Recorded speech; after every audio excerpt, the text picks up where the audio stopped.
하나님에게 자신의 지정의를 반납한 성숙한 성도. 오늘 말씀의 주제는 하나님에게 자신의 지정의를 반납한 성숙한 성도입니다. 하나님은 불신자나 어린 신자에게는 관대하십니다. 그들에 대해서는 오래 참으시고 기다려 주십니다. 디모데전서 1장 16절 말씀. 그러나 내가 긍휼을 입은 까닭은 예수 그리스도께서 내게 먼저 일체 오래 참으심을 보이사 후에 주를 믿어 영생 얻는 자들에게 본이 되게 하려 하심이니라. 그러나 영적으로 나이가 들고 성장한 성도에게는 큰 것을 요구하십니다. 하나님이 영적으로 장성한 성도에게 요구하시는 수준은 매우 높습니다. 고린도전서 13장 11절 말씀. 내가 어렸을 때에는 말하는 것이 어린아이와 같고 생각하는 것이 어린아이와 같다가 장성한 사람이 되어서는 어린아이의 일을 버렸노라. 하나님은 우리의 자아가 완전히 죽어서 우리의 지정의 전부를 주님에게 반납하고 주님 뜻대로 살기를 원하십니다. 그런 삶이 가장 안전하고 좋은 길이기 때문입니다. 에베소서 4장 13절 말씀. 우리가 다 하나님의 아들을 믿는 것과 아는 일에 하나가 되어 온전한 사람을 이루어 그리스도의 장성한 분량이 충만한 데까지 이르리니 하나님은 우리 인간에게 자율의지를 허락하셨습니다. 그러므로 하나님은 우리 스스로가 하나님이 주신 자율의지를 갖고 올바른 선택을 하며 살아가도록 하십니다. 하나님은 우리의 의지를 존중하시는 분이십니다. 하나님은 하나님이 창조하신 에덴 동산에서 우리의 조상 아담과 하와에게 동산의 모든 나무의 실과는 따먹어도 좋다고 허락하셨습니다. 그러나 선악을 알게 하는 선악과는 따먹으면 정령 죽으리라고 금하셨습니다. 창세기 2장 17절 말씀. 선악을 알게 하는 나무의 실과는 먹지 말라. 내가 먹는 날에는 정령 죽으리라 하시니라. 그런데 아담과 하와는 뱀의 유혹에 넘어가서 유독 하나님이 금하신 선악과를 따먹는 죄를 범하고 말았습니다. 그래서 아담과 하와는 에덴 동산에서 쫓겨났고 하와는 임신하는 고통을 크게 더하게 되었으며 아담은 평생 땀 흘려 수고해야 먹을 것을 얻는 저주 아래 놓이게 되었습니다. 그 저주는 대를 이어서 전해져 내려와서 우리에게도 임해 있습니다. 창세기 3장 16절로 19절 말씀. 또 여자에게 이르시되 내가 네게 임신하는 고통을 크게 더하리니 내가 수고하고 자식을 낳을 것이며 너는 남편을 원하고 남편은 너를 다스릴 것이니라 하시고 아담에게 이르시되 내가 내 아내의 말을 듣고 내가 네게 먹지 말라 한 나무의 열매를 먹었은즉 땅은 너로 말미암아 저주를 받고 너는 내 평생에 수고하여야 그 소산을 먹으리라.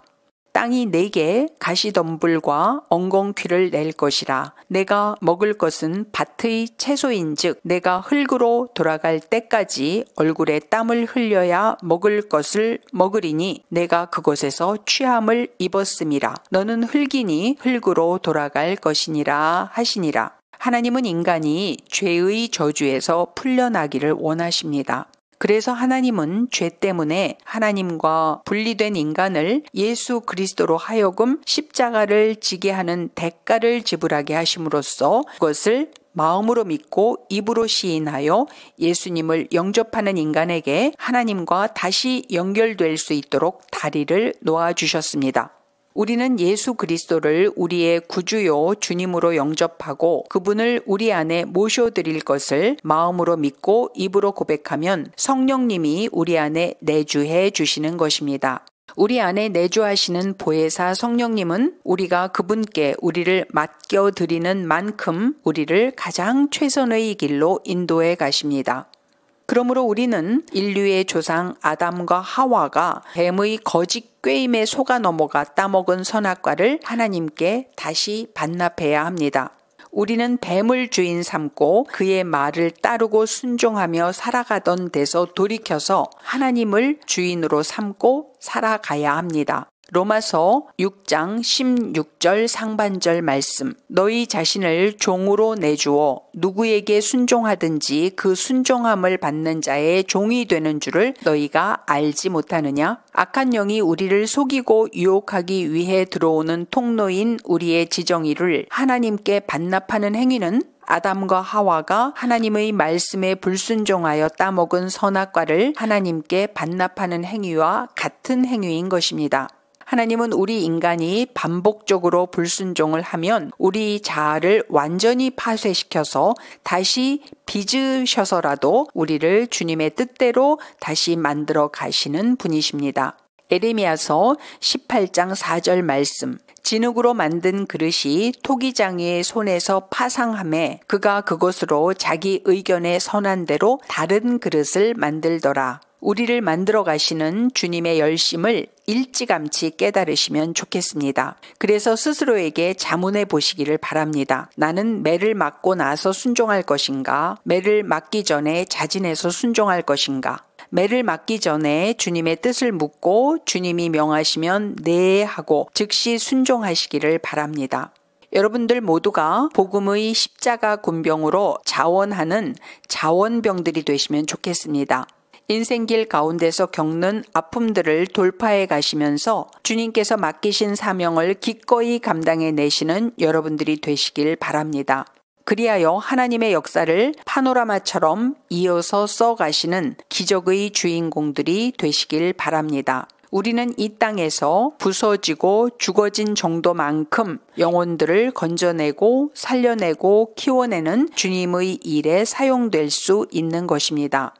천국 소망을 가지고 이 땅에서는 썩는 미랄이 되겠다고 결단하고 사는 삶이 궁극적으로 온전한 결실을 맺는 삶이 되는 것입니다. 깨어져야 하리, 부서져야 하리. 이 찬양의 가사가 입술의 구호를 넘어서 여러분들의 실제 삶이 되어지시기를 원합니다. 주님께 순종하고 사시는 주의 종들에게 왜 그렇게도 오랜 세월 동안에 큰 고난이 있을까? 여러분들은 이런 의문을 가지실 수도 있습니다. 하나님께 헌신된 사역자의 극심한 고통에는 하나님의 깊은 섭리가 담겨져 있습니다. 제 인생길 중에도 제가 누군가의 멘토가 되어주고 그 영혼을 주님께로 인도할 때 저의 성공담이 그들에게 힘이 되지는 않았습니다. 오히려 저의 실패담이나 고생담이 그들에게 위로를 주고 소망을 주었습니다. 하나님께서 여러분을 극진히 사랑하시기에 현재 제가 극심한 고통 가운데 있지만 저를 사용하셔서 여러분에게 복음을 전하게 하시는 것입니다. 이러한 메시지가 폭발적인 성령의 역사를 일으키는 메시지가 되는 것입니다. 이러한 메시지를 듣고 영혼들이 회개하고 주님 앞으로 나아오게 될 것입니다. 그러므로 우리는 주님 나라에 가는 그날까지 고생 끝 행복 시작의 인생이 펼쳐질 것을 기대할 수는 없는 것입니다. 그 종류는 달라지더라도 끝까지 주님이 지워주시는 십자가를 지고 가면서 영혼들을 살려내고 깨워내고 영혼들에게서 사단 마귀의 교묘한 속임을 벗겨내 주어야 합니다. 골로새서 2장 8절 말씀. 누가 철학과 헛된 속임수로 너희를 노략할까 주의하라. 이것이 사람의 유전과 세상의 초등학문을 쫓음이요 그리스도를 쫓음이 아니니라. 우리가 무거운 십자가를 지고 가면서도 항상 기뻐하고 쉬지 않고 기도하고 범사에 감사하는 우리의 모습을 통해서 묶임과 매임 가운데 살아가던 영혼들에게 위로와 소망과 자유를 주게 되는 것입니다. 우리는 그 사명을 성령님의 힘으로 기꺼이 능히 감당해 가다가 그 끝에서 주님을 만나게 될 것입니다. 우리는 남들에게 하나님의 은혜를 사역적 또는 세상적 성공을 통해서 보여주고 싶어 합니다. 그러나 주님은 어떠한 방법이 영혼들이 주님을 받아들이는데 더 유익한지를 잘 알고 계십니다. 그래서 사역자와 복음 전도자의 삶에 주님의 본심이 아니신 고통과 아픔과 역경을 허락하시는 것입니다. 우리가 겪는 환난과 연단 가운데는 우리 자신의 죄로 인한 징계도 있고 우리를 낮추시고 비우시고 삭히시고 절이시느라고 남모르는 고난을 겪게 하시는 경우도 있습니다. 그러나 주님의 뜻이라면 무조건 순종하는 사역자들에게도 무거운 십자가가 주어지기도 하는 것입니다. 그 무거운 십자가를 지고 갈 수 있도록 성령님께서 힘을 공급해 주시면서 사역을 시키시는 것입니다. 영혼들을 위해서 주님과 동역을 하고 있는 것입니다. 주의 나라와 의를 위해서, 복음을 위해서, 영혼을 위해서 깨어지고 부서지는 썩는 미랄이 되어지는 것입니다. 주님은 말씀하십니다. 얘야, 내가 나를 위해서, 영혼을 위해서 죽어줄 수 있겠니? 주님의 플리즈 하시는 그 요청에 아멘, 그렇게 하겠습니다. 이렇게 대답하시고 주님을 따라가시는 여러분들이 되시길 바랍니다. 성도들에게 임하는 악한 영의 공격은 만만치가 않습니다. 하나님께서 허락하시지 않는 악한 영의 공격인 경우에는 기도로 열심히 영적 전쟁을 치르고 나면 악한 영의 세력이 위축됩니다.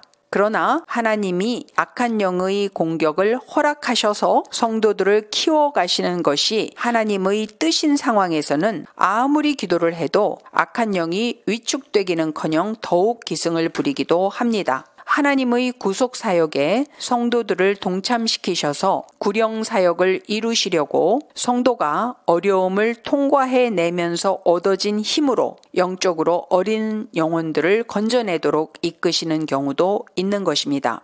그러므로 우선은 혹시 모르니까 깊이 회개하시고 강력하게 죽게 하시고 주님의 은혜와 회복을 간절하게 간구하시기를 바랍니다. 그러나 아무리 깊게 강력하게 간절하게 기도해도 상황이 전혀 안 변하는 경우에는 주님이 특별한 계획을 가지고 허락하신 상황이라고 생각하시고 그 상황을 그대로 받아들이시기를 바랍니다. 그러면 고난 중에도 주님이 이 고통의 시간을 통해서 하실 일이 있으신가 보다 하는 생각이 들고 평강의 마음이 임합니다. 모든 것을 아시고 항상 오르시고 완벽하시고 전지전능하신 하나님이 허락하신 상황이라면 분명히 뜻이 있을 것입니다. 이렇게 긍정적으로 상황을 받아들이시고 이 상황이 주님께서 허락하신 상황이라면 제가 견뎌낼 수 있도록 힘을 주세요. 이렇게 기도하시는 것이 좋습니다.